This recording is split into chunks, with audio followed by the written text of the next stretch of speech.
Tolong, ada yang bisa bantu saya?" Suara parau itu nyaris tenggelam dalam hiruk-pikuk lalu lintas sore. Adi menghentikan langkahnya, menoleh ke arah suara yang terdengar putus asa itu. Di trotoar seberang jalan, seorang nenek tua terduduk di samping gerobak sayur yang terbalik.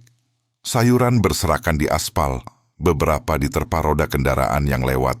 Tanpa berpikir panjang, Adi berlari menyeberang. Klakson mobil memekik keras ketika ia hampir tertabrak sedan mewah yang melaju kencang.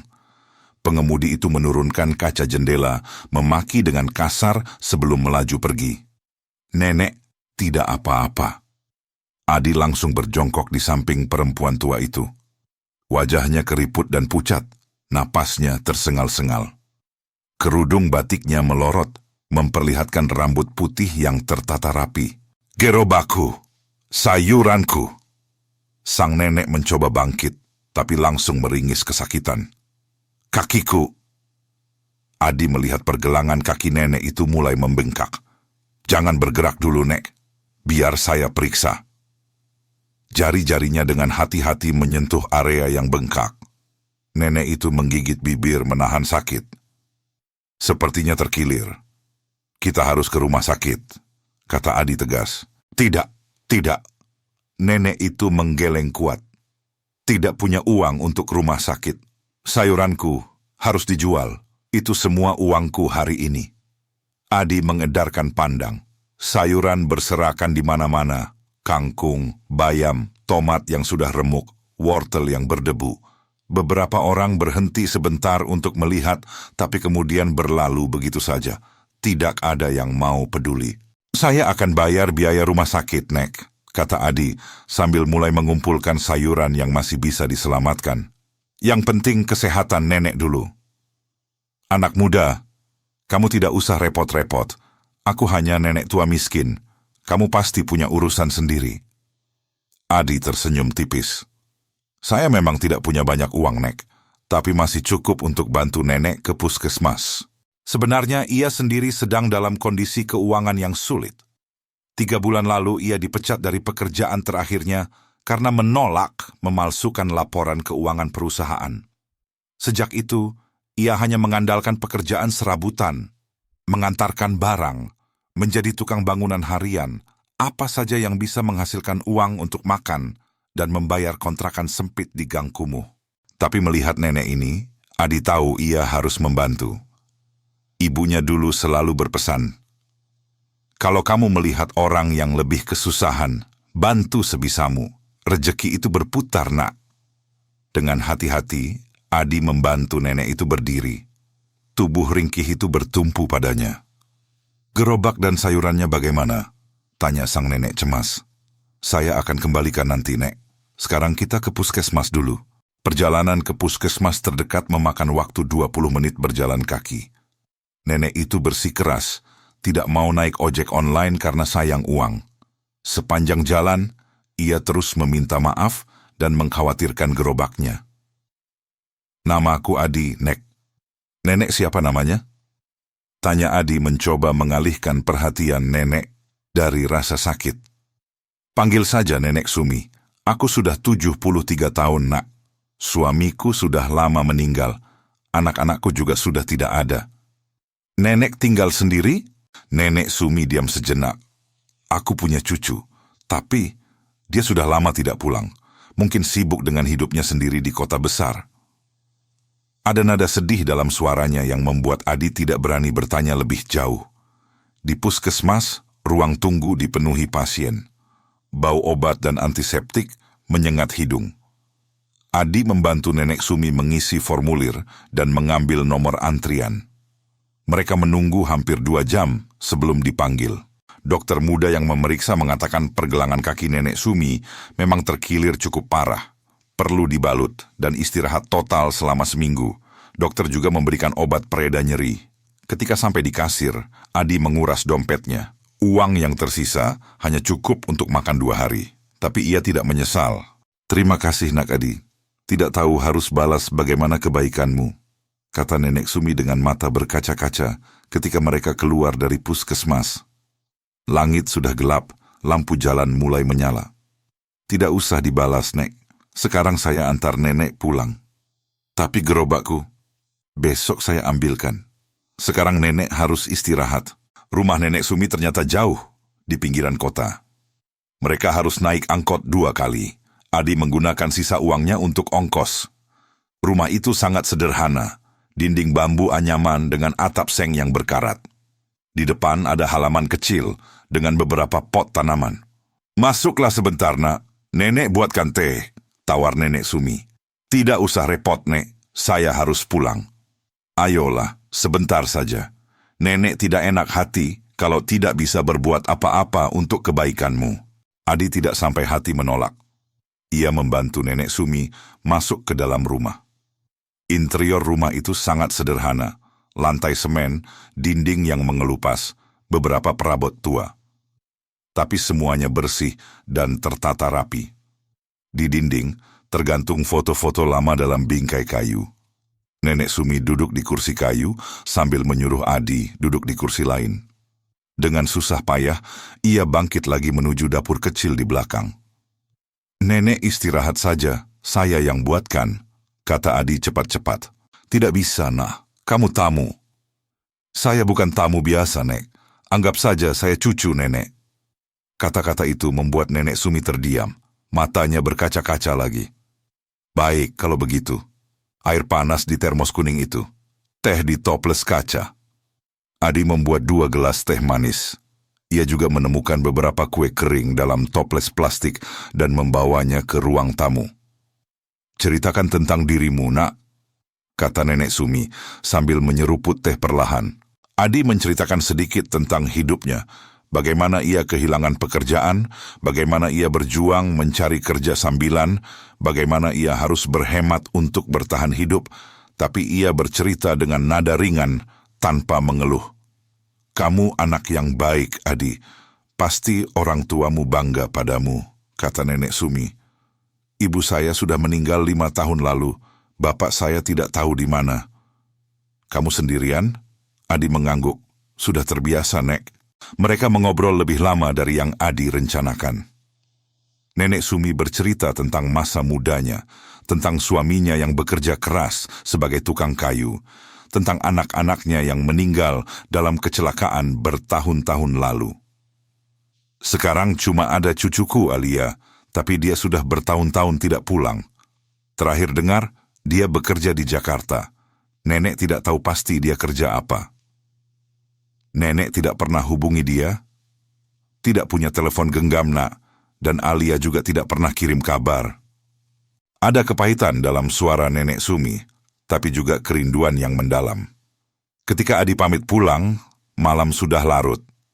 Nenek Sumi bersikeras memberinya kantong plastik berisi sayuran yang masih tersisa di rumah.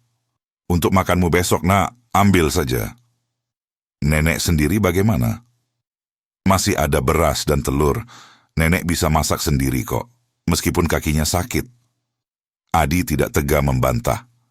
Ia menerima kantong plastik itu sambil berjanji akan kembali besok untuk mengambil gerobak. Perjalanan pulang ke kontrakannya memakan waktu lebih dari 1 jam berjalan kaki. Uangnya sudah habis untuk ongkos angkot tadi. Kakinya pegal, perutnya lapar, tapi hatinya terasa hangat. Keesokan harinya, Adi bangun pagi. Ia masak sayuran pemberian nenek Sumi dengan nasi sisa semalam. Sederhana, tapi mengenyangkan. Setelah itu, ia berjalan ke tempat di mana ia meninggalkan gerobak nenek Sumi kemarin. Gerobak itu masih di sana, tapi dalam kondisi lebih parah. Roda-rodanya bengkok, beberapa papan lepas. Adi mendesah, ini perlu diperbaiki. Ia mendorong gerobak yang rusak itu ke bengkel kayu terdekat. Tukang kayu di sana memberikan estimasi biaya perbaikan yang membuat Adi pusing. Uangnya tidak cukup. Pak, bisa dikurangi tidak? Ini gerobak nenek tua yang jual sayur, pinta Adi. Tukang kayu itu menggeleng. Maaf, Mas, harga bahan naik. Sudah ini harga pas. Adi berpikir keras. Ia harus mencari uang cepat. Ia ingat ada teman lama yang punya toko bangunan, sering butuh tenaga untuk bongkar muat barang. Mungkin ada pekerjaan hari ini. Pak, gerobaknya bisa ditinggal dulu tidak? Saya akan cari uang dulu. Bisa, tapi jangan lama-lama. Tempatku sempit. Adi berlari ke toko bangunan itu. Untungnya, hari itu memang ada kiriman semen dan batu bata yang perlu dibongkar. Ia bekerja dari pagi sampai sore, mengangkat karung-karung berat sampai punggungnya pegal luar biasa. Tapi ia tidak peduli. Yang penting, dapat uang. Sore harinya, dengan uang hasil kerja keras, Adi kembali ke bengkel kayu. Ia membayar biaya perbaikan dan menunggu gerobak selesai diperbaiki. Tukang kayu itu bekerja cepat, dan menjelang maghrib, gerobak sudah seperti baru. Adi mendorong gerobak itu ke rumah Nenek Sumi. Jalannya jauh dan ia sudah kelelahan, tapi ia tetap tersenyum membayangkan wajah bahagia Nenek Sumi. Ketika sampai di rumah Nenek Sumi, ia melihat pintu terbuka sedikit. Terdengar suara orang berbicara di dalam. Adi mengetuk pintu pelan. "Permisi, Nenek Sumi. Ini saya, Adi." Suara di dalam tiba-tiba berhenti. Kemudian pintu terbuka lebar. Di ambang pintu berdiri seorang perempuan muda, mungkin seusia Adi, dengan pakaian formal, blazer hitam dan rok pensil. Wajahnya cantik tapi tegang, matanya tajam memandang Adi dengan curiga. "Siapa Anda? Mau apa ke rumah nenek saya?" tanyanya ketus. Adi sedikit tersentak. "Saya Adi. Kemarin saya bantu Nenek Sumi yang kakinya terkilir. Ini saya mau kembalikan gerobaknya yang sudah diperbaiki." Perempuan itu menatapnya dari atas sampai bawah, pandangannya meremehkan. "Oh, jadi Anda orang yang disebut-sebut nenek saya itu. Orang yang konon baik hati membantu dia." Nada bicaranya sinis, membuat Adi tidak nyaman. "Alia, biarkan dia masuk." Terdengar suara Nenek Sumi dari dalam. "Jadi ini Alia, cucu yang tidak pernah pulang bertahun-tahun itu." Adi tidak menyangka pertemuan pertama mereka akan seperti ini. Alia menyingkir dengan enggan, membiarkan Adi masuk sambil terus menatapnya dengan pandangan curiga. Di dalam, Nenek Sumi duduk di kursi yang sama dengan kemarin, kakinya masih dibalut perban. "Adi, kamu datang dan membawa gerobakku." Wajah Nenek Sumi berseri-seri. "Sudah saya perbaiki, Nek. Sekarang roda-rodanya lancar lagi." "Berapa biayanya?" "Nenek harus ganti." "Tidak usah, Nek. Anggap saja hadiah dari saya." "Adi, kamu ini..." "Nenek!" potong Alia dengan suara keras. "Bisa kita bicara sebentar? 4 mata?" Nenek Sumi mengerutkan dahi. "Kenapa? Adi bukan orang jahat, Alia." Nenek tidak tahu siapa dia sebenarnya. Mungkin dia punya maksud tertentu. Adi merasakan darahnya mendidih mendengar tuduhan itu. "Saya tidak punya maksud apa-apa.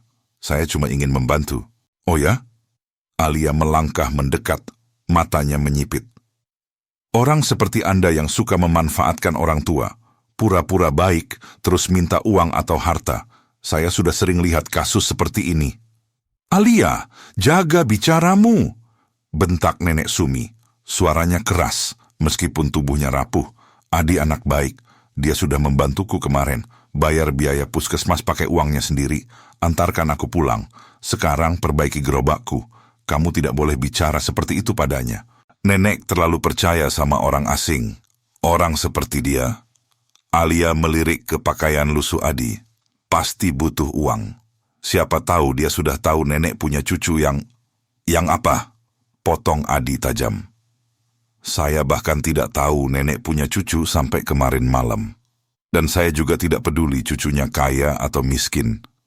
Yang saya lihat cuma nenek tua yang butuh bantuan." Alia tersenyum sinis. "Benarkah? Atau Anda sudah mencari tahu tentang saya? Tentang siapa saya sebenarnya? Saya tidak tahu Anda siapa dan tidak tertarik tahu." Adi mulai kehilangan kesabaran. "Yang saya tahu, Anda cucu yang tidak pernah mengunjungi nenek sendiri bertahun-tahun. Nenek Sumi jual sayur sendirian, jatuh sendirian, sakit sendirian. Di mana Anda waktu itu?" Wajah Alia memerah. "Anda tidak tahu apa-apa tentang kehidupan saya.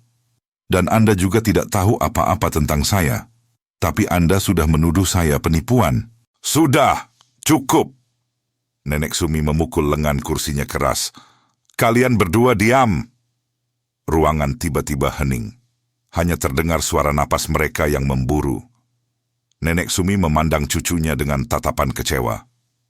Alia, kamu datang setelah bertahun-tahun tidak ada kabar. Nenek senang kamu pulang, tapi bukan berarti kamu bisa menuduh orang yang sudah baik sama nenek. Adi sudah membantu nenek tanpa pamrih. Nenek tidak mengerti dunia luar. Banyak orang jahat yang, aku mungkin tua dan miskin, tapi aku tidak bodoh. Suara nenek Sumi bergetar. Aku tahu siapa yang tulus dan siapa yang tidak. Adi tulus. Dia tidak minta apa-apa dari nenek. Dia bahkan menghabiskan uang terakhirnya untuk bantu nenek. Adi merasa tidak enak terus berada di sana. Nenek Sumi, saya permisi dulu. Gerobaknya sudah saya antar. Semoga nenek cepat sembuh. Ia berbalik hendak pergi, tapi nenek Sumi memanggilnya. Adi, tunggu. Dengan susah payah, nenek itu bangkit dari kursi, menolak bantuan Alia. Ia berjalan tertatih menghampiri Adi, menggenggam tangannya erat. Terima kasih, nak. Terima kasih banyak. Kamu sudah seperti cucu sendiri bagi nenek. Kata-kata itu membuat mata Adi memanas. Ia mengangguk pelan, tidak percaya suaranya kalau bicara sekarang. Nenek, kalau butuh apa-apa bisa hubungi saya. Ini nomor saya. Adi menuliskan nomornya di secarik kertas yang ia sobek dari buku kecil di kantongnya. Alia mendengus pelan, tapi tidak berkomentar lagi. Adi keluar dari rumah itu dengan perasaan campur aduk. Di satu sisi, ia senang bisa membantu nenek Sumi. Di sisi lain, ia kesal dengan sikap Alia yang menuduhnya tanpa bukti. Tapi ia tidak menyesali keputusannya membantu. Itu bukan tentang mendapat pujian atau penghargaan. Itu tentang melakukan yang benar. Malam itu, di kontrakan sempitnya, Adi berbaring di kasur tipis sambil menatap langit-langit yang retak. Perutnya lapar karena ia tidak sempat makan malam. Uangnya habis untuk perbaikan gerobak. Tapi ia merasa damai. Esok harinya, Adi kembali mencari pekerjaan serabutan. Ia mendapat tawaran menjadi kuli bangunan untuk proyek renovasi rumah. Pekerjaan itu akan berlangsung seminggu dengan upah harian yang lumayan. 3 hari kemudian ketika ia sedang mengangkat batu bata, teleponnya berdering, nomor tidak dikenal. Halo? Adi, ini Nenek Sumi. Nenek, ada apa? Nenek baik-baik saja. Nenek baik, nak. Tapi, bisa tidak kamu datang ke rumah nenek sore ini? Ada yang perlu nenek bicarakan. Ada sesuatu dalam suara nenek Sumi yang membuat Adi khawatir. Tentu, Nek. Saya akan datang setelah kerja. Sore itu, Adi tiba di rumah nenek Sumi dengan badan penuh debu dan keringat.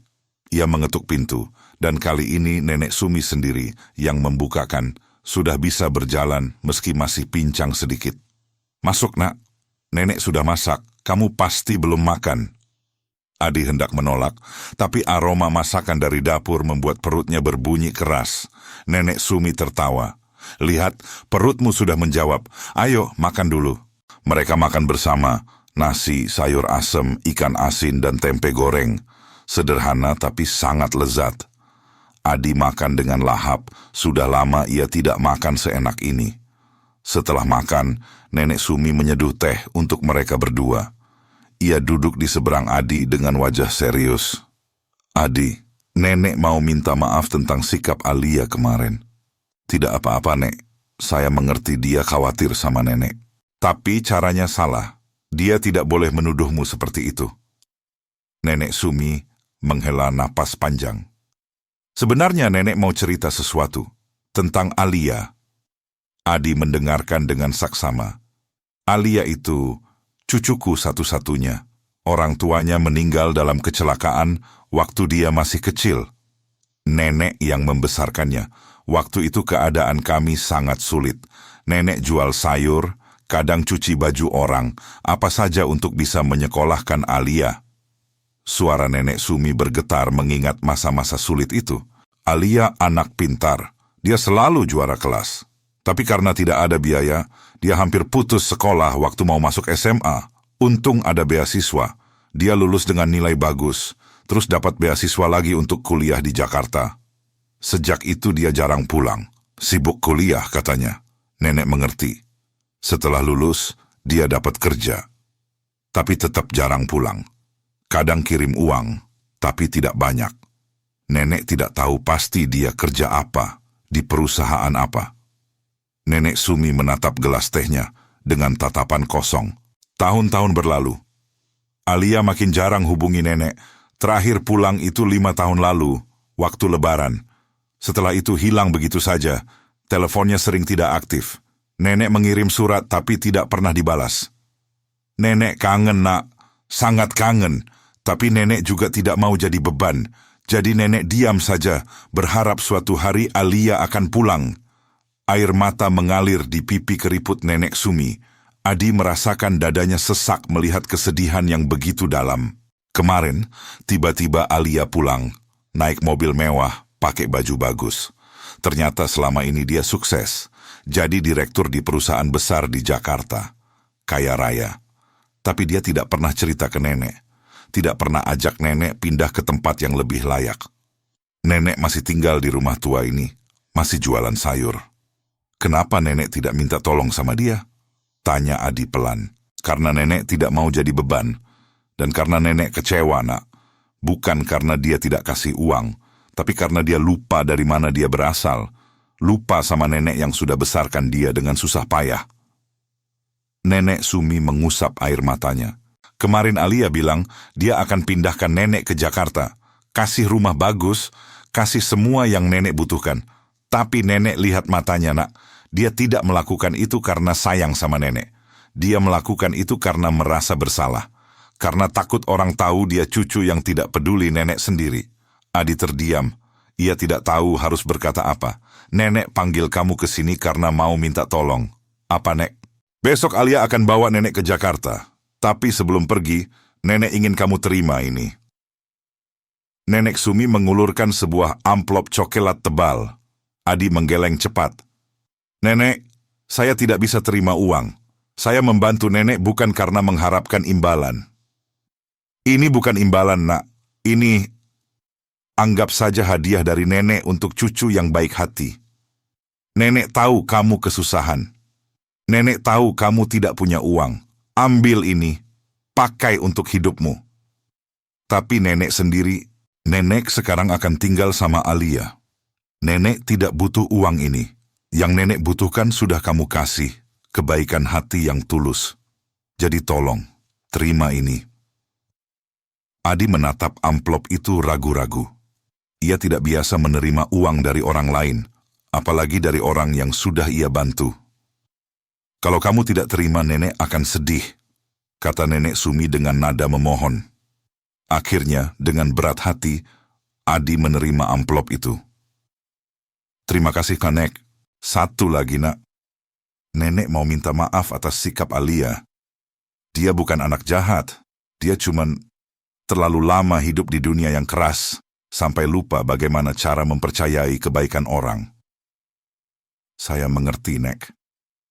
Mereka mengobrol lebih lama, tentang hal-hal ringan, tentang kenangan masa lalu. Ketika Adi pamit pulang, Nenek Sumi memeluknya erat. Jaga diri baik-baik, nak. Nenek akan selalu doakan kamu.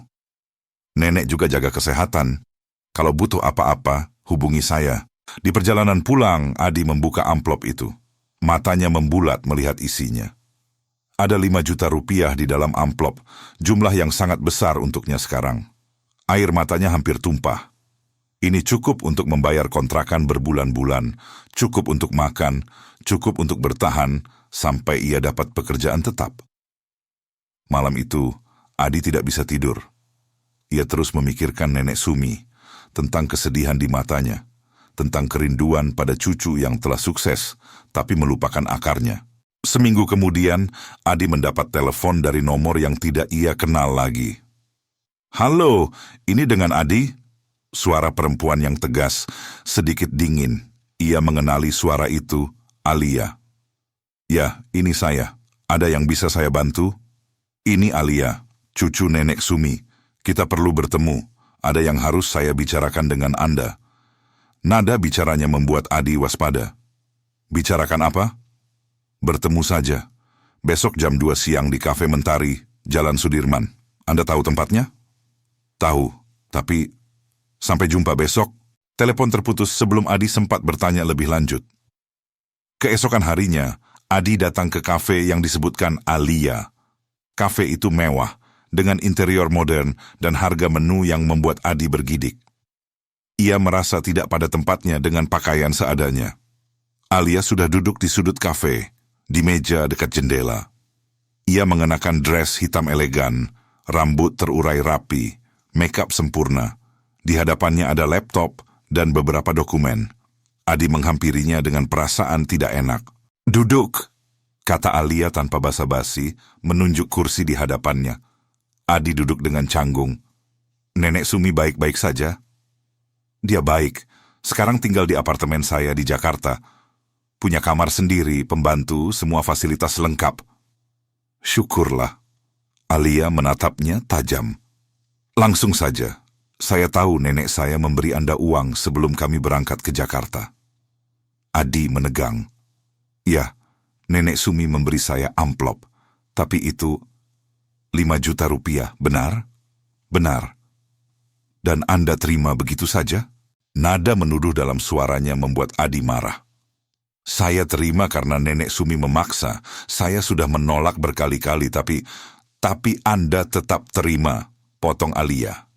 "Anda tahu tidak, 5 juta itu semua tabungan nenek saya? Semua hasil jualan sayur bertahun-tahun yang dia kumpulkan sedikit demi sedikit?" Adi merasa seperti ditampar. Ia tidak tahu itu. Nenek Sumi tidak bilang. Saya tidak tahu," katanya pelan. "Tentu saja Anda tidak tahu, atau pura-pura tidak tahu." Alia membuka laptopnya, memutar layar ke arah Adi. "Ini laporan investigasi tentang Anda. Adi Pratama, 28 tahun, dipecat dari pekerjaan terakhir karena diduga terlibat korupsi." "Itu tidak benar," Adi memotong keras. "Saya dipecat karena menolak memalsukan laporan. Saya tidak korupsi. Itu kata Anda. Tapi faktanya, Anda kehilangan pekerjaan dan sekarang hidup dari kerja serabutan. Kesusahan finansial, lalu tiba-tiba menolong nenek kaya raya. Saya tidak tahu nenek Sumi punya cucu kaya, dan saya tidak peduli." Adi berdiri, tangannya mengepal. Beberapa pengunjung kafe menoleh ke arah mereka. "Duduk," perintah Alia dingin. "Kita belum selesai." "Saya rasa sudah selesai. Anda sudah menuduh saya penipuan, penghasut, dan sekarang koruptor. Apalagi yang mau Anda tuduhkan? Duduk, atau Anda akan menyesal." Ada ancaman dalam suaranya. Adi duduk kembali, tapi matanya menyala marah. Alia mengeluarkan sebuah map dari tasnya, meletakkannya di atas meja. "Ini cek 10 juta rupiah, 2 kali lipat dari yang nenek saya beri. Ambil ini, kembalikan 5 juta yang nenek saya berikan, dan jangan pernah hubungi nenek saya lagi." Adi menatap cek itu seolah benda paling menjijikkan di dunia.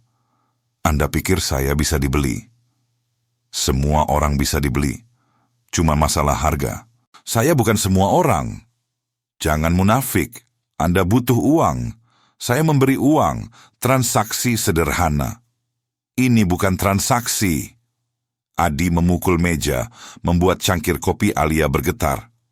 "Saya menolong nenek Sumi karena dia butuh bantuan, bukan karena saya mau dapat untung. Dan saya terima uang dari dia karena dia memaksa, karena dia bilang itu untuk bantu saya. Saya tidak tahu itu tabungan semua dia. Kalau saya tahu, saya tidak akan terima." Kata-kata manis, tapi bukti bicara lebih keras. Adi berdiri lagi, kali ini dengan tatapan muak. "Anda tahu masalah Anda apa? Anda terlalu lama hidup di dunia yang penuh tipu muslihat, sampai Anda lupa bahwa masih ada orang baik di dunia ini. Orang yang membantu tanpa pamrih. Orang yang peduli pada sesama. Dan Anda pikir Anda orang baik itu? Saya tidak sempurna, tapi setidaknya saya tidak menghakimi orang tanpa bukti. Setidaknya saya tidak melupakan orang yang sudah membesarkan saya dengan susah payah." Wajah Alia memerah, rahangnya mengeras. "Nenek Sumi bercerita sama saya," lanjut Adi, suaranya bergetar marah. "Tentang bagaimana dia membesarkan Anda sendirian, tentang bagaimana dia rela kelaparan demi bisa bayar sekolah Anda, tentang bagaimana dia menangis setiap malam karena kangen cucunya yang tidak pernah pulang. Anda tidak tahu apa-apa. Saya tahu cukup. Saya tahu Anda cucu yang tidak tahu berterima kasih. Sekarang Anda kaya, sukses, punya segalanya. Tapi Anda lupa dari mana Anda berasal. Lupa siapa yang sudah berkorban untuk Anda. Diam! Alia berdiri, matanya berkaca-kaca. Anda tidak tahu perjuangan saya. Anda tidak tahu betapa kerasnya hidup saya di Jakarta, betapa saya harus bekerja mati-matian untuk bisa sukses. Dan itu membuat Anda berhak melupakan nenek sendiri? Saya tidak melupakan dia. Tapi Anda tidak pulang, tidak menelepon, membiarkan dia hidup sendirian di rumah tua, jualan sayur di jalan dengan gerobak rusak. Itu namanya melupakan. Air mata Alia tumpah. Ia mengusapnya dengan kasar, seolah marah pada dirinya sendiri karena menunjukkan kelemahan. Anda tidak mengerti, suaranya bergetar. Saya malu. Malu karena sudah sekian lama tidak pulang. Malu karena sudah lupa hubungi nenek. Setiap kali saya mau pulang, saya selalu bilang, nanti saja, nanti kalau sudah lebih sukses, nanti kalau sudah bisa kasih yang terbaik untuk nenek. Tapi nanti itu tidak pernah datang. Sampai kemarin, sampai ada yang telepon saya bilang nenek kecelakaan. Suaranya terputus. Ia duduk kembali, wajahnya tertunduk. Saya panik. Saya langsung ambil cuti, langsung pulang.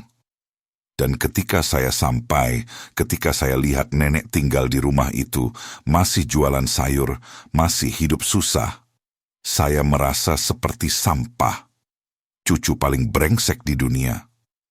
Alia mengangkat wajahnya, menatap Adi dengan mata merah.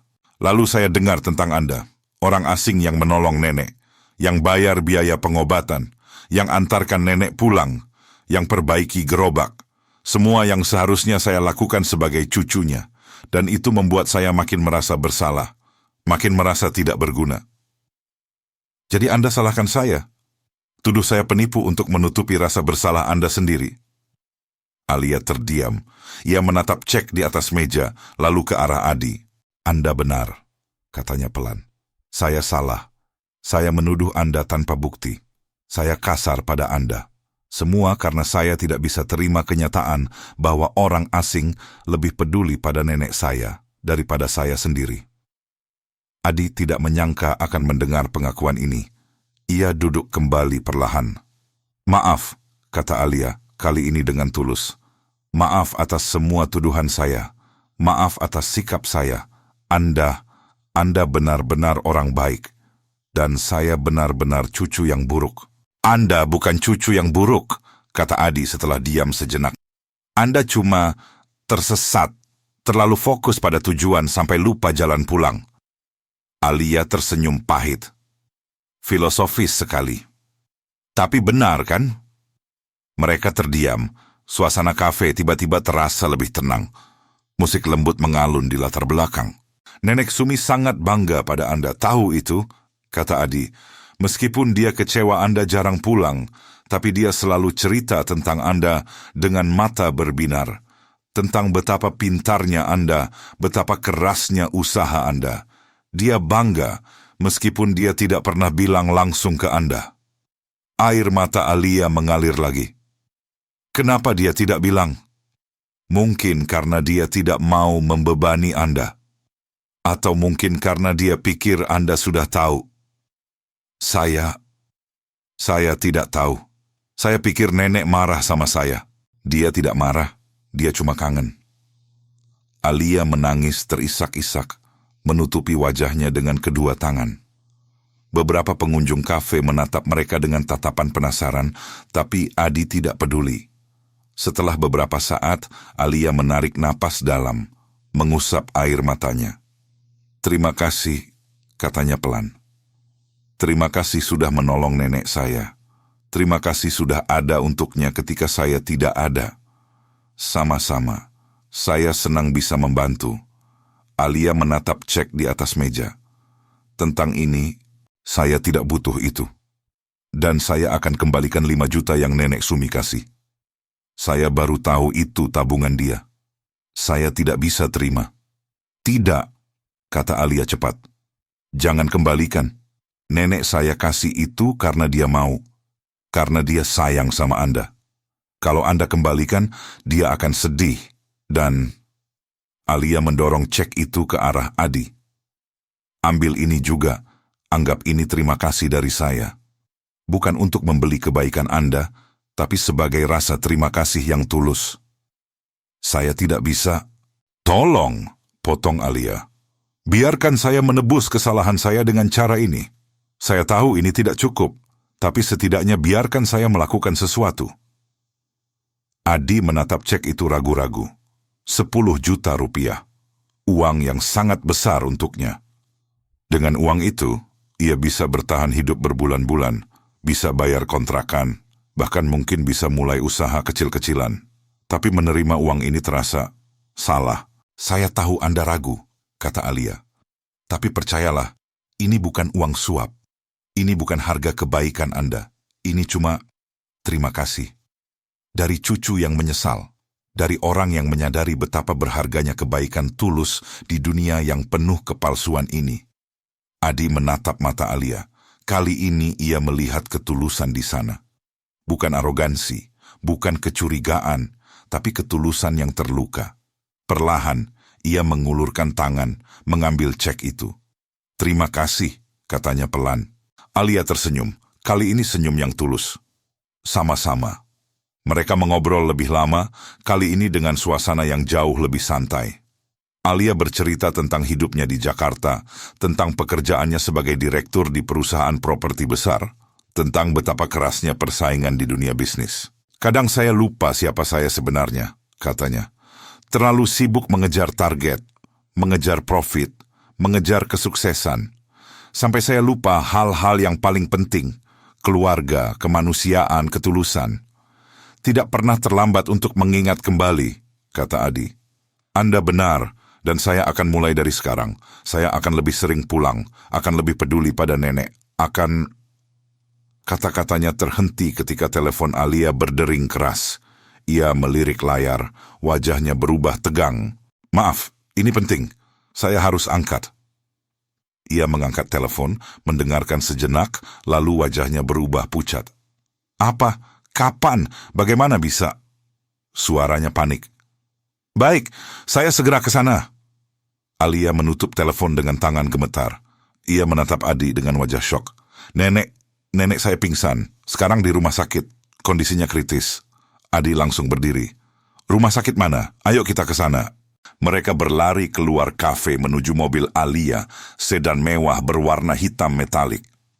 Alia mengemudi dengan kecepatan tinggi, melewati lampu merah beberapa kali, tidak peduli dengan klakson kendaraan lain. Bagaimana bisa? Gumam Alia, suaranya bergetar. Pagi tadi dia masih baik-baik saja. Kami sarapan bersama. Dia tersenyum, tertawa. Tenang, kata Adi, meskipun ia sendiri cemas. Nenek Sumi kuat, dia akan baik-baik saja. Tapi dalam hatinya, Adi berdoa dengan sangat. Jangan sampai terjadi sesuatu pada nenek Sumi. Jangan sampai... Mereka tiba di rumah sakit dalam waktu 20 menit. Alia parkir sembarangan, tidak peduli akan dikomplain atau tidak. Mereka berlari masuk ke UGD, mencari informasi. Seorang dokter muda menghampiri mereka.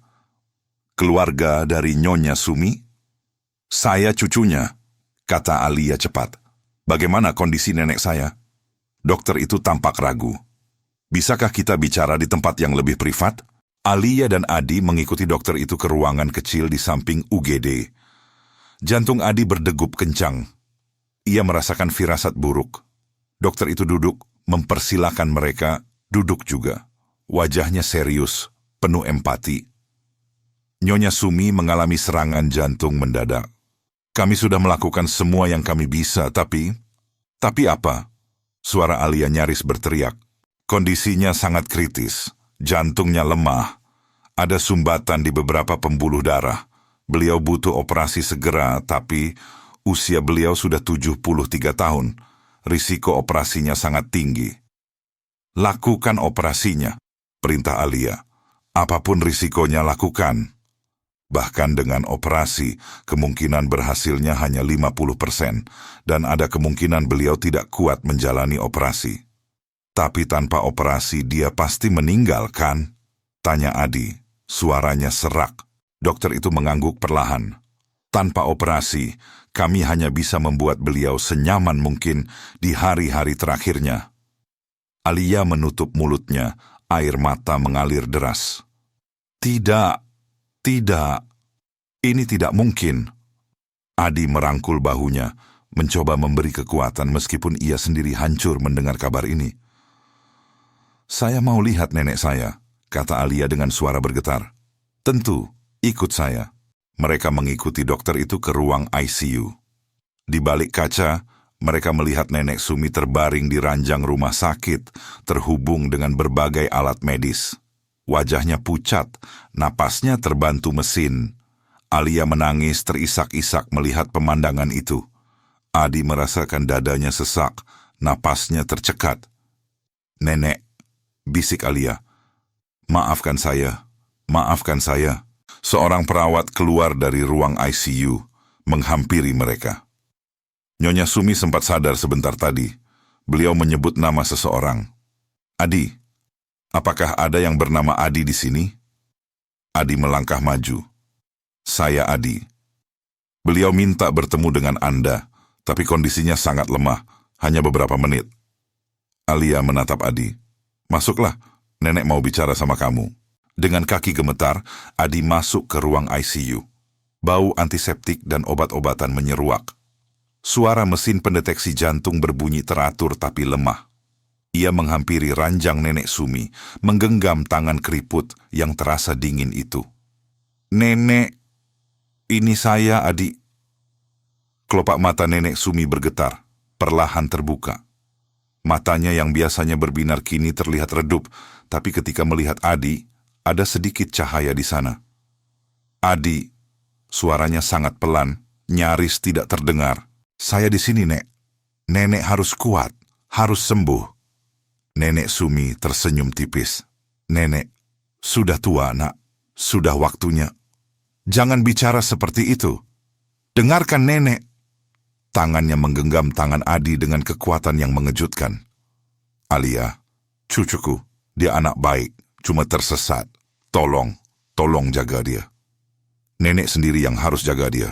Nenek harus sembuh. Kalau nenek tidak bisa, tolong, jangan biarkan dia sendirian. Dia butuh teman, butuh orang yang mengingatkan siapa dia sebenarnya. Air mata Adi jatuh, membasahi tangan nenek Sumi. Nenek, terima kasih. Sudah jadi cucu nenek. Meskipun bukan darah daging, tapi di hati nenek, kamu cucu nenek. Nenek, jaga dirimu baik-baik. Adi, jangan pernah berubah. Tetaplah jadi orang baik. Suaranya makin lemah. Genggamannya melonggar. Nenek! Adi memanggil panik. Mesin pendeteksi jantung tiba-tiba berbunyi nyaring. Alarm merah menyala. Perawat dan dokter berlarian masuk. Keluar! Anda harus keluar sekarang! Perintah seorang dokter sambil mendorong Adi keluar. Adi tersandung keluar, matanya tak lepas dari sosok nenek Sumi yang kini dikelilingi tim medis. Mereka bergerak cepat, melakukan resusitasi, menyuntikkan obat-obatan. Alia berdiri di luar dengan wajah pucat, menatap ke dalam ruang ICU dengan mata penuh air mata. Alarm terus berbunyi. Dokter terus melakukan resusitasi. 1 menit, 2 menit, 3 menit. Lalu, alarm itu berubah menjadi bunyi panjang yang monoton. Dokter berhenti, menatap jam dinding, menggeleng pelan. Waktu kematian, pukul 16.47, dunia Adi seketika runtuh. Alia meruntuh ke lantai, tubuhnya bergetar hebat. Tangisannya memecah kesunyian koridor rumah sakit yang dingin. Adi berdiri membeku, menatap kosong ke dalam ruang ICU di mana para dokter mulai melepas alat-alat medis dari tubuh nenek Sumi. Ini tidak nyata. Ini tidak mungkin terjadi. Baru beberapa jam yang lalu mereka berbincang di kafe. Baru kemarin Nenek Sumi tersenyum padanya, memeluknya dengan hangat sebelum berangkat ke Jakarta. Baru seminggu yang lalu mereka duduk bersama di teras rumah tua itu, membicarakan hidup sambil minum teh manis. Dan sekarang dia sudah tiada. Kaki Adi melemas. Ia bersandar ke dinding, perlahan merosot duduk. Air matanya mengalir tanpa bisa dibendung lagi. "Nenek," bisiknya serak. "Maafkan saya. Saya tidak sempat balas semua kebaikan Nenek." Alia merangkak mendekat, memeluk Adi erat. Mereka menangis bersama. Dua orang asing yang terhubung oleh sosok perempuan tua yang telah pergi meninggalkan dunia dengan begitu cepat. Dokter keluar dari ruang ICU, wajahnya penuh simpati. "Saya turut berduka cita. Kami sudah berusaha semaksimal mungkin." Alia tidak menjawab. Ia hanya menangis makin keras. "Jika sudah siap, kalian bisa masuk untuk melihat beliau untuk terakhir kalinya," kata dokter itu pelan, lalu meninggalkan mereka berdua. Butuh waktu lama sebelum Alia bisa berdiri. Kakinya gemetar, wajahnya basah oleh air mata. Adi membantu menopangnya, meskipun ia sendiri nyaris tidak sanggup berdiri. Mereka masuk ke ruang ICU dengan langkah gontai. Semua mesin sudah dimatikan. Tidak ada lagi bunyi alarm, tidak ada lagi suara mesin pendeteksi jantung. Hanya kesunyian yang mencekam. Nenek Sumi terbaring dengan tenang, wajahnya damai, seolah ia hanya sedang tidur. Alia mendekati ranjang dengan langkah tertatih, lalu berlutut di samping nenek tercintanya. "Nenek," suaranya bergetar. "Nenek, bangun. Alia sudah pulang. Alia di sini." Ia menggenggam tangan Nenek Sumi yang sudah dingin, membawanya ke pipinya. "Maafkan Alia, Nek. Maafkan Alia yang durhaka, yang melupakan Nenek, yang tidak pernah pulang." Tangisnya pecah, tubuhnya berguncang hebat. Alia janji akan berubah, janji akan jadi cucu yang baik. Tapi kenapa Nenek pergi sekarang? Kenapa tidak tunggu Alia perbaiki semuanya? Kenapa tidak kasih kesempatan Alia untuk menebus kesalahan? Adi berdiri di belakangnya. Air matanya jatuh membasahi lantai. Ia ingin menghibur Alia, tapi kata-kata apa yang bisa menghibur di saat seperti ini? "Nenek bilang, Nenek bangga sama Alia," lanjut Alia di antara isak tangisnya. "Tapi Alia tidak pernah buat Nenek bangga.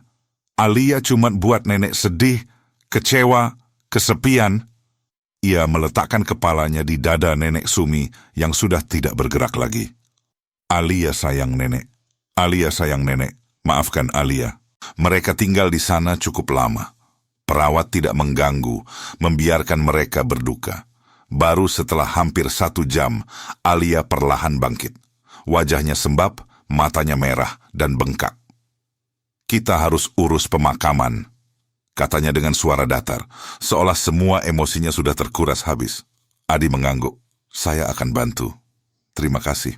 3 hari kemudian, upacara pemakaman berlangsung di desa tempat Nenek Sumi dilahirkan dan dibesarkan. Alia bersikeras untuk menguburkan neneknya di sana, di samping makam kakek yang telah meninggal puluhan tahun lalu. Cuaca mendung, gerimis tipis turun membasahi tanah pekuburan. Banyak warga desa datang melayat. Nenek Sumi dikenal sebagai orang baik yang sering membantu tetangga. Beberapa pedagang pasar juga hadir. Mata mereka berkaca-kaca mengingat sosok perempuan tua yang selalu ramah dan murah senyum. Adi berdiri di barisan depan bersama Alia. Keduanya mengenakan pakaian hitam, wajah mereka sama-sama pucat dan lelah. Selama 3 hari terakhir, mereka hampir tidak tidur, sibuk mengurus segala keperluan pemakaman. Ketika peti jenazah diturunkan ke liang lahat, Alia kembali menangis. Kali ini lebih tenang, tapi tidak kalah menyayat hati. Adi menggenggam tangannya, memberi kekuatan dalam diam. Setelah upacara selesai, para pelayat berdatangan memberi belasungkawa. Alia menerima semuanya dengan sopan, meskipun matanya kosong. Seorang ibu tua menghampiri mereka, wajahnya penuh kerut dan rambutnya putih semua. "Kamu Alia kan? Cucu Sumi?" Alia mengangguk. "Nenekmu sering cerita tentangmu. kata ibu tua itu dengan senyum lembut. Dia sangat bangga padamu. Setiap bertemu, dia pasti cerita tentang cucunya yang sukses di Jakarta. Matanya selalu berbinar. Tapi saya jarang pulang. Dia tahu kamu sibuk. Dia mengerti. Yang penting, dia tahu kamu baik-baik saja. Itu sudah cukup membuatnya bahagia. Alia menunduk, air mata kembali turun. Ibu tua itu menepuk bahunya dengan lembut, lalu pergi meninggalkan mereka. Ketika semua pelayat sudah pulang, tinggal Adi dan Alia di pekuburan. Hujan gerimis masih turun, membasahi batu nisan baru yang bertuliskan nama Sumi Rahayu. Dia pergi dengan cepat, kata Alia pelan. Bahkan tidak sempat saya bilang betapa saya menyayanginya. Nenek Sumi tahu, jawab Adi. Dia selalu tahu. Bagaimana Anda bisa yakin? Karena seorang ibu atau nenek selalu tahu. Meskipun tidak diucapkan, mereka bisa merasakan cinta kita. Nenek Sumi merasakan cinta Anda, meskipun Anda jarang pulang. Alia menatap batu nisan dengan pandangan sendu. Saya harap itu benar. Mereka berdiri di sana dalam diam, mendengarkan suara gerimis yang jatuh di dedaunan. Anda tahu apa yang paling saya sesalkan? Tanya Alia tiba-tiba. Apa? Saya tidak pernah bilang terima kasih untuk semua yang dia lakukan. Untuk semua pengorbanannya, untuk semua cintanya, saya anggap semua itu wajar. Saya pikir akan selalu ada waktu untuk bilang terima kasih nanti, tapi ternyata nanti itu tidak pernah datang. Adi merasakan dadanya sesak mendengar kata-kata itu, karena ia merasakan hal yang sama. Ia juga tidak pernah bilang terima kasih yang sebenarnya pada nenek Sumi. Tidak pernah bilang betapa ia menghargai kebaikan perempuan tua itu. Kita semua selalu pikir akan ada waktu, kata Adi pelan.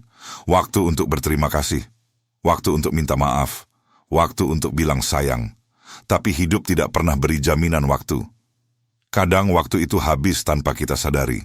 Alia menoleh menatapnya. Anda juga menyesal? Sangat. Nenek Sumi sudah banyak mengubah hidup saya dalam waktu singkat.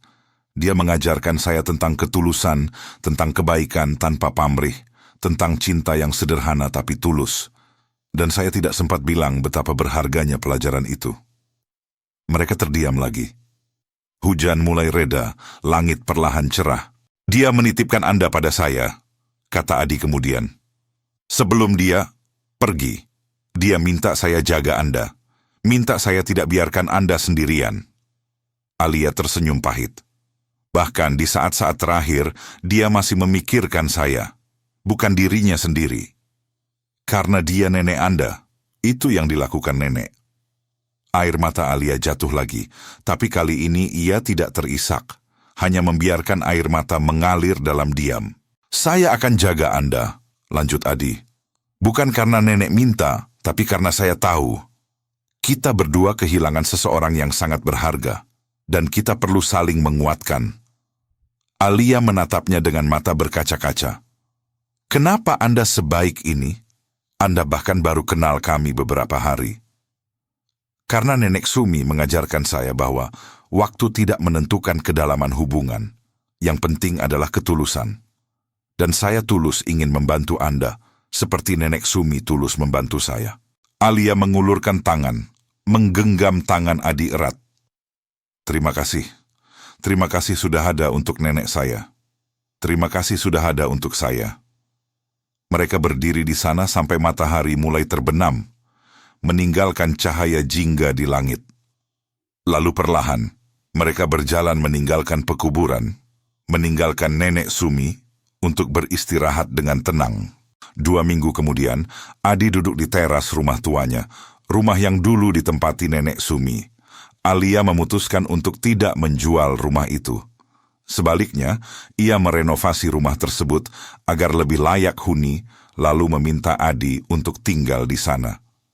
Nenek pasti senang kalau rumahnya dihuni orang baik seperti Anda, kata Alia saat memberikan kunci rumah itu. Anggap saja rumah Anda sendiri, gratis, tidak perlu bayar apa-apa.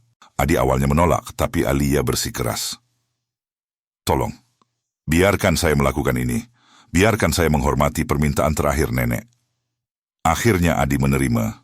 Dan sekarang ia duduk di teras yang sama di mana ia dulu berbincang dengan nenek Sumi, memegang secangkir teh manis yang sama. Perbedaannya, kini nenek Sumi tidak ada di sana lagi. Adi menatap gerobak sayur yang masih terparkir di halaman. Alia menawarkan untuk membuangnya, tapi Adi meminta untuk tetap disimpan. Sebagai kenangan, katanya. Teleponnya berdering. Alia. Halo? Adi, Anda sibuk? Tidak, kenapa? Saya di Jakarta sekarang, tapi saya pikir saya ingin pulang akhir pekan ini. Boleh saya menginap di sana? Di rumah nenek? Adi tersenyum. Tentu, ini rumah Anda juga. Terima kasih. Oh, saya mau bawa beberapa teman. Saya ingin kenalkan mereka dengan desa tempat nenek tinggal, ingin cerita tentang nenek. Boleh? Tentu saja boleh. Sampai jumpa akhir pekan nanti kalau begitu. Sampai jumpa. Adi menutup telepon dengan perasaan hangat. 2 minggu terakhir, Alia sering meneleponnya. Kadang hanya untuk mengobrol. Kadang untuk cerita tentang kenangan masa kecil bersama neneknya. Kadang hanya untuk memastikan Adi baik-baik saja. Mereka memang kehilangan nenek Sumi, tapi dalam kehilangan itu, mereka menemukan satu sama lain. Menemukan persahabatan yang tulus, yang lahir dari duka yang sama. Adi bangkit dari kursi, masuk ke dalam rumah. Ia menghampiri meja kecil di ruang tamu, di mana foto nenek Sumi terpajang. Foto itu diambil beberapa hari sebelum kecelakaan. Nenek Sumi tersenyum lebar, matanya berbinar. Nenek, bisik Adi. Saya akan jaga Alia. Saya janji, seperti yang nenek minta. Ia menyentuh bingkai foto itu dengan lembut, lalu tersenyum. Dan saya akan tetap jadi orang baik, tidak akan pernah berubah. Seperti yang nenek ajarkan. Angin sore bertiup lembut melalui jendela yang terbuka, membawa aroma tanah basah dan bunga melati.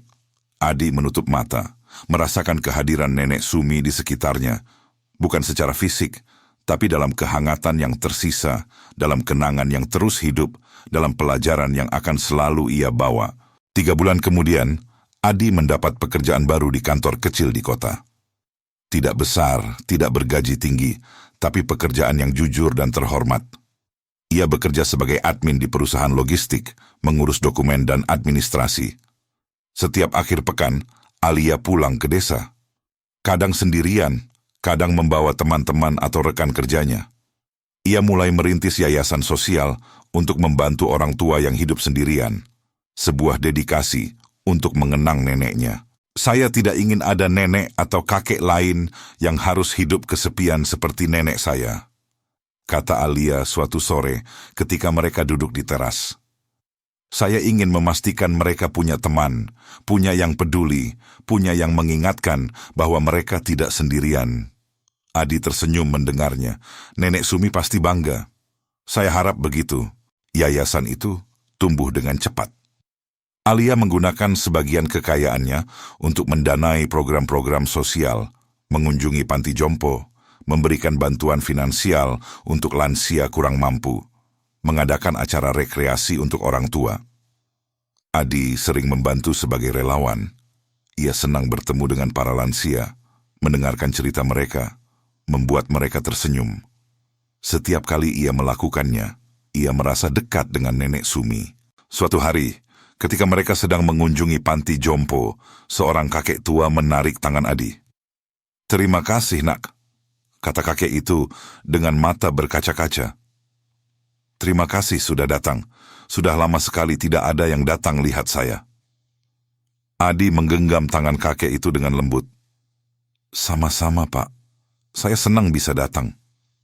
Kamu anak baik. Pasti orang tuamu bangga. Adi tersenyum, meskipun ada sedikit kepedihan di dadanya. Saya harap begitu. Ketika mereka pulang dari panti jompo, Alia menatap Adi dengan pandangan penuh arti. Anda tahu, nenek benar tentang Anda. Apa? Anda memang orang baik, orang yang tulus, orang yang langka di dunia ini. Adi menggeleng. Saya bukan orang istimewa. Saya cuma melakukan apa yang seharusnya dilakukan semua orang, peduli pada sesama. Tapi tidak semua orang melakukannya. Tidak semua orang mau repot membantu orang asing. Tidak semua orang punya hati seperti Anda. Nenek Sumi yang mengajarkan saya. Sebelum bertemu dia, saya hampir lupa bagaimana rasanya menjadi manusia yang baik. Kehilangan pekerjaan, hidup susah, semua itu membuat saya mulai pahit, mulai egois. Tapi Nenek Sumi mengingatkan saya bahwa di tengah kesusahan sekalipun kita tetap bisa berbuat baik. Malah, di saat susah itulah kita harus lebih berbuat baik, karena kita tahu bagaimana rasanya butuh bantuan. Alia diam sejenak, lalu berkata pelan, "Saya juga belajar banyak dari nenek. Meskipun terlambat, meskipun dia sudah tiada. Tidak pernah terlambat untuk belajar, dan Nenek Sumi akan senang melihat Anda sekarang, melihat apa yang Anda lakukan. Saya harap dia bisa melihat dari sana." Alia menatap langit yang mulai gelap. Saya harap dia tahu betapa saya menyesal, betapa saya ingin kembali waktu dan perbaiki segalanya. Dia tahu, dan dia sudah memaafkan Anda, bahkan sebelum Anda minta maaf. Air mata Alia turun perlahan, tapi ia tersenyum. "Terima kasih, Adi. Terima kasih sudah selalu ada. Sama-sama. Kita saling ada untuk satu sama lain, kan?" Mereka pulang dengan hati yang lebih ringan, meskipun masih ada kesedihan yang tertinggal. Tapi kesedihan itu perlahan berubah menjadi sesuatu yang lain. Kenangan indah, pelajaran berharga, motivasi untuk menjadi lebih baik. 1 tahun setelah kematian Nenek Sumi, Adi dan Alia mengadakan acara peringatan di desa. Mereka mengundang semua warga, terutama para lansia. Mereka menyediakan makanan gratis, hiburan, dan yang paling penting, perhatian dan kasih sayang. Di tengah acara, Alia naik ke panggung kecil yang mereka siapkan. Ia memegang mikrofon dengan tangan gemetar. "Selamat siang semuanya," katanya dengan suara yang sedikit bergetar. "Terima kasih sudah datang hari ini. Acara ini kami adakan untuk mengenang seseorang yang sangat berharga, nenek saya, Sumi Rahayu." Beberapa warga mengangguk, ada yang mengusap air mata. "Nenek saya adalah orang yang sederhana. Dia bukan orang kaya, bukan orang terkenal, tapi dia orang yang baik, orang yang tulus, orang yang selalu siap membantu meskipun dirinya sendiri kesusahan." Suara Alia mulai bergetar, tapi ia melanjutkan. Saya cucu yang buruk. Saya meninggalkan nenek sendirian selama bertahun-tahun. Saya sibuk dengan karier, dengan kesuksesan, sampai lupa pada orang yang paling penting dalam hidup saya." Ia berhenti sejenak, menarik napas dalam. Tapi ada seseorang yang mengingatkan saya. Seseorang yang, meskipun baru kenal nenek dalam waktu singkat, lebih peduli pada nenek daripada saya yang cucunya sendiri. Alia menatap Adi yang berdiri di barisan depan. Adi mengajarkan saya bahwa kebaikan tidak butuh alasan, tidak butuh ikatan darah, tidak butuh imbalan. Kebaikan itu sederhana, lihat orang yang butuh bantuan, lalu bantu. Semudah itu. Beberapa orang bertepuk tangan pelan. "Hari ini, saya ingin mengumumkan sesuatu," lanjut Alia. "Yayasan yang saya dirikan, Yayasan Sumi Rahayu, akan diperluas. Kami akan membangun pusat kegiatan lansia di desa ini, tempat di mana para kakek dan nenek bisa berkumpul, bersosialisasi, mendapat perawatan kesehatan gratis, dan yang paling penting, merasa dihargai dan dicintai." Tepuk tangan riuh terdengar. Adi tersenyum lebar, matanya berkaca-kaca. "Dan saya ingin mengumumkan," Alia menatap Adi lagi, "bahwa Adi Pratama akan menjadi direktur operasional yayasan ini. Dia akan memimpin semua program, memastikan semuanya berjalan dengan baik." Adi terkejut. Alia tidak pernah membicarakan ini sebelumnya. "Adi," panggil Alia, "mau naik ke sini sebentar?" Dengan ragu, Adi naik ke panggung. Alia menyerahkan mikrofon padanya. Saya tidak tahu harus bilang apa," kata Adi gugup. "Saya tidak pernah bayangkan akan dapat kesempatan seperti ini." "Ambil kesempatan itu," kata Alia pelan, hanya terdengar oleh Adi. "Nenek pasti mau Anda melakukan ini." Adi menatap kerumunan warga yang menatapnya dengan senyum ramah. Ia menatap para lansia yang duduk di barisan depan. Wajah mereka penuh harapan. "Saya terima," katanya akhirnya. "Saya akan bekerja sekeras mungkin untuk memastikan yayasan ini membantu sebanyak mungkin orang. Untuk menghormati kenangan Nenek Sumi. Untuk memastikan tidak ada lagi lansia yang merasa kesepian dan terlupakan." Tepuk tangan meriah menggemuruh.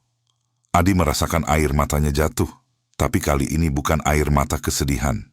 Ini air mata kebahagiaan, air mata syukur, air mata harapan. Setelah acara selesai, Adi dan Alia berjalan ke pekuburan. Mereka membawa bunga segar, meletakkannya di atas makam Nenek Sumi. "Nek," kata Alia pelan, "kami sudah mulai mewujudkan impian Nenek, membuat dunia sedikit lebih baik, sedikit lebih hangat, seperti yang selalu Nenek lakukan." Adi menambahkan, "Dan kami tidak akan berhenti, Nek. Kami akan terus berbuat baik, terus membantu orang lain, seperti yang Nenek ajarkan." Angin sore bertiup lembut, membawa aroma bunga melati. Di kejauhan, burung-burung berkicau riang. Langit berubah jingga, indah sekali. Alia menggenggam tangan Adi. "Terima kasih untuk semuanya."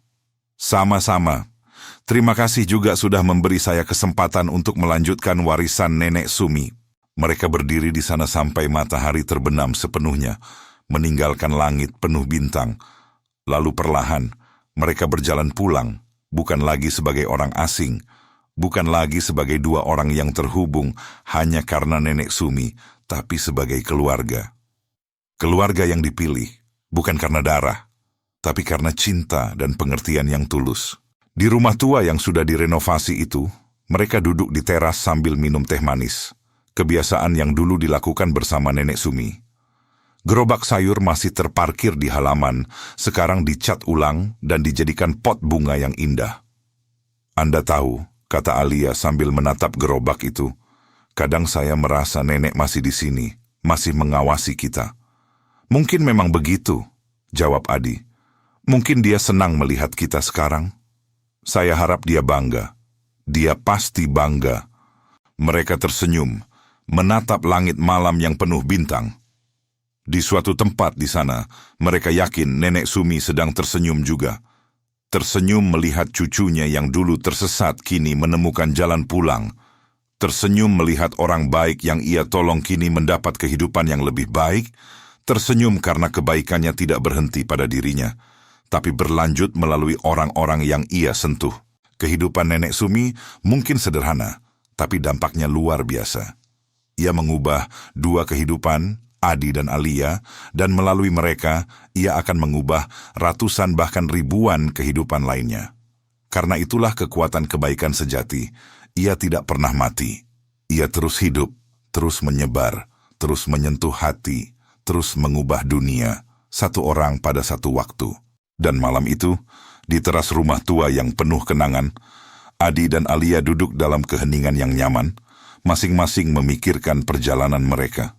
Dari pertemuan yang tidak terduga, melalui kehilangan yang menyakitkan, hingga penemuan makna baru dalam hidup. Mereka kehilangan seseorang yang sangat berharga, tapi dalam kehilangan itu, mereka menemukan sesuatu yang lebih berharga. Tujuan hidup, makna keberadaan, dan pemahaman bahwa hidup bukan tentang apa yang kita ambil, tapi tentang apa yang kita beri. Nenek Sumi telah pergi, tapi warisannya akan hidup selamanya. Dalam yayasan yang membantu ribuan lansia, dalam kebaikan yang terus menyebar, dalam hati Adi dan Alia yang selamanya tersentuh oleh cinta tulus, seorang perempuan sederhana yang mengajarkan mereka arti sesungguhnya dari kemanusiaan.